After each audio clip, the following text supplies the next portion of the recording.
పట్టణంలోని market centre లో బాబు జగజ్జీవన్ రామ్ 118వ జయంతి సందర్భంగా విగ్రహానికి పూలదండలు వేసి నివాళులర్పించారు మాజీ మంత్రి మరియు వేమూరు శాసనసభ్యులు నక్కా ఆనంద్ బాబు.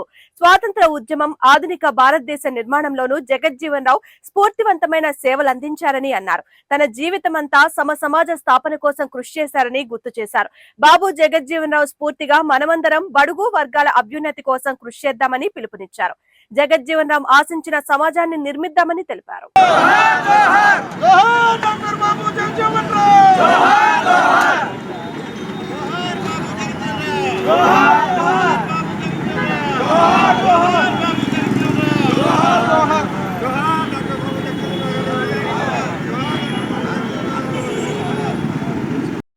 డాక్టర్ బిఆర్ అంబేద్కర్ గారు దళిత వర్గాలకి, నిమ్న వర్గాలకి అనేక రకాల మేళ్లు చేకూర్చే విధంగా రాజ్యాంగంలో పొందుపరిస్తే ఆ రాజ్యాంగానికి రక్షకుడిగా సుదీర్ఘకాలం పార్లమెంటేరియన్గా రక్షకుడిగా రాజ్యాంగానికి నిలబడినటువంటి వ్యక్తి బాబు జగజ్జీవన్ రావు.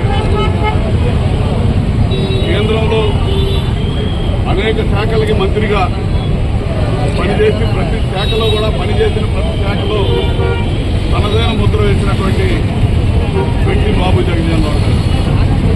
ప్రధానమంత్రి అయ్యే అన్ని అవకాశాలు ఉండి ఆ రోజు అధికారంలో మరి వారిని రానివ్వకుండా కేవలం దళితుడనే సాకుతో అడ్డుకున్నటువంటి పెద్దలను చూశాం. రాజ్యాంగం ద్వారా నిమ్న వర్గాలకి ఎన్ని సౌకర్యాలు, ఎన్ని హక్కులు కల్పించినా ప్రధానమంత్రి పదవి వచ్చేసరికి ఆ నిమ్న వర్గాల వ్యక్తి కాబట్టి రానివ్వకుండా అడ్డుకున్నటువంటి కుట్రలు, ప్రేమలు ఈ భారతదేశంలో చూస్తాం.